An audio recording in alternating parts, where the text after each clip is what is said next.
saya faham tentang One Malaysia ni ialah ia memberi hak yang sama kepada semua rakyat Malaysia. Tiada lagi jurang antara kaum yang kebelakangan ni memberi satu kesan kerana ada perasaan diskriminasi. So dengan adanya One Malaysia ini, saya harap jurang antara kaum tu sudah tak ada, akan ada perpaduan dalam negara kita. Assalamualaikum, salam sejahtera. Anda bersama saya Nazri Kahar dalam Wartawan. Topik kita malam ini konsep Satu Malaysia. Konsep sosiopolitik yang berteraskan cita-cita untuk membina satu era baru Malaysia, menerusi transformasi besar bermatlamatkan untuk mewujudkan sebuah kajian yang mengutamakan prestasi, berpaksikan keutamaan rakyat, iaitu acuan baru untuk melonjakkan negara ke masa depan yang gemilang dan cemerlang. Jadi bagaimana kita memahami konsep ini, bagaimana rakyat menyahut cabaran yang dibawakan oleh Perdana Menteri kita yang baru ini. Terima kasih Afzan atas pandangan pertama tadi yang sempat kami paparkan sebentar tadi, dan bersama saya pada malam ini tak asing lagi saudara Norizan Sharif, Ketua Pegawai Eksekutif InMind, dan juga seorang blogger tersohor nobisha.blogspot.com. Nobisha, bila kita cerita satu gagasan baru Datuk Seri Najib ini, kita teringatlah kita dah banyak dah gagasan-gagasan sebelum dibawakan oleh setiap Perdana Menteri. Bila mereka mengangkat sumpah, dia akan membawa satu gagasan. Tetapi kali ini Datuk Seri Najib memilih Satu Malaysia. Jadi bagaimana Nobisha melihat? Saya rasa Satu Malaysia ini bukan satu perkara yang baru. Istilah itu mungkin baru, tetapi saya nampak Satu Malaysia ini lebih merupakan extension kepada wawasan 2020. Dalam wawasan 2020, umpamanya Tun Dr. Mahathir berkata dia nak mewujudkan suatu negara Malaysia yang bersatu, yang mempunyai matlamat yang serupa dan dikongsi bersama. Itu Satu Malaysia. Dan Datuk Najib menggunakan istilah kemakmuran negara dikongsi bersama. Kalau kita ingat sebelum beliau mengumumkan kabinet, itu Satu Malaysia. Saya rasa ini bukan satu gagasan baru, yang merupakan satu extension kepada wawasan 2020. Pernah disebutkan bahawa dalam tempoh beberapa tahun yang lepas, nampak seperti kita seolah-olah terpesong sikit kan daripada Satu Malaysia. Dan Datuk Seri Najib meletakkannya semula di landasan yang sepatutnya.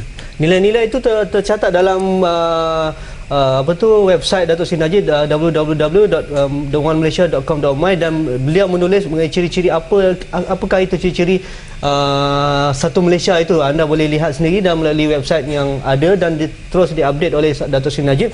Dan Nobisha, bagaimana satu konsep Satu Malaysia ini boleh membawa pemahaman dan boleh dirasai oleh rakyat di bawah terutamanya, bagaimana mereka memahami dan merasai konsep itu diterjemahkan dengan cara yang terbaik? Ya, kalau kita bercakap ini Satu Malaysia, dia merupakan satu konsep, dan konsep ini kena disambut oleh kementerian, oleh pegawai kerajaan, dan dalam pelaksanaan program itu harus diambil kira persoalan ini. Negara kita makmur, negara kita ada kemewahan, dan kemewahan ini harus dikongsi oleh semua orang.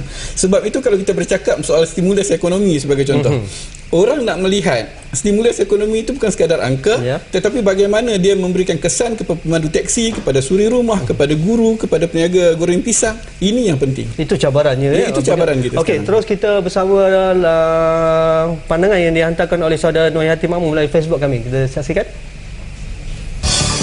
Setiap kepimpinan baru seringkali muncul dengan slogan-slogan baru. Kadang-kadang rakyat terpaksa berusaha untuk memahami slogan yang silih berganti. Sebagai seorang rakyat Malaysia, saya hanya mahukan slogan ini diterjemahkan dengan sebaik mungkin dan keberkesanannya dinikmati rakyat keseluruhannya. Harapnya tidak lagi berulang kisah apabila slogan yang hanya tinggal slogan dan rakyat tidak dapat apa-apa langsung manfaat daripadanya.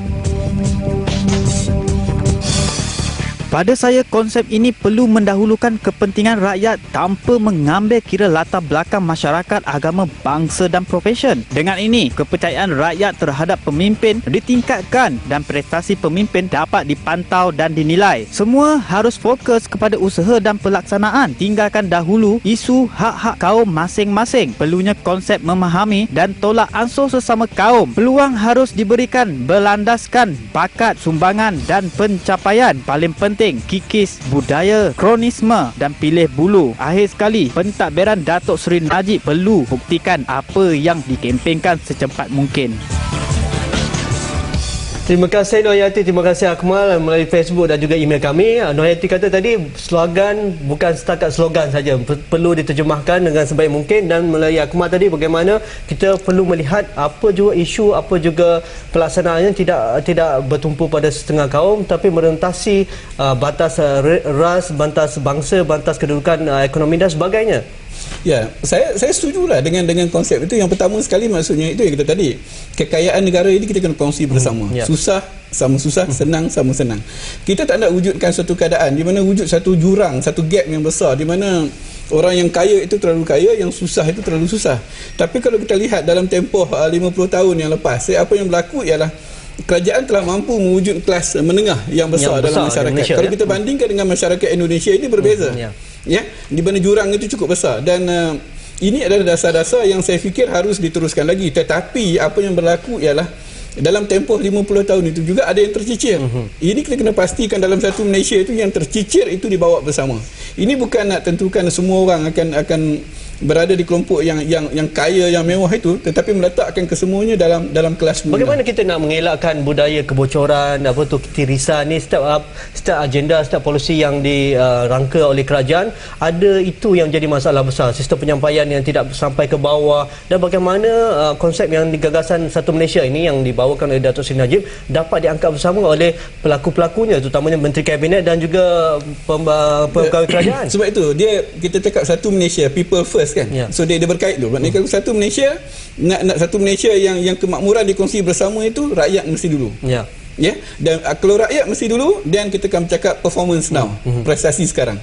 So jadi kalau kita faham ketiga-tiga konsep itu, saya fikir persoalan kebocoran dan sebagainya itu boleh diatasi. Yang paling penting, semua rakyat sekarang ni bukan sekadar, maknanya kita ada KPI, tak mengapa, itu satu perkara yang baik, tetapi jauh lebih daripada itu, NGO, civil society, masyarakat, ini kita bercakap soal bloggers, kita bercakap semua kena ambil kena melakukan pemantauan. Okey, kita ada email satu lagi daripada saudara Abu Majid. Selepas itu kita akan lihat bagaimana peranan yang boleh dimainkan oleh rakyat sendiri, terutamanya golongan pelajar, golongan akademia dan juga golongan masyarakat sivil untuk menyahut cabaran ini, dan dibahaskan, didebatkan, dibincangkan di mana-mana lah untuk menyahut cabaran Satu Malaysia ni. Kita perlu rehat sebentar dan kita lihat email ni dulu.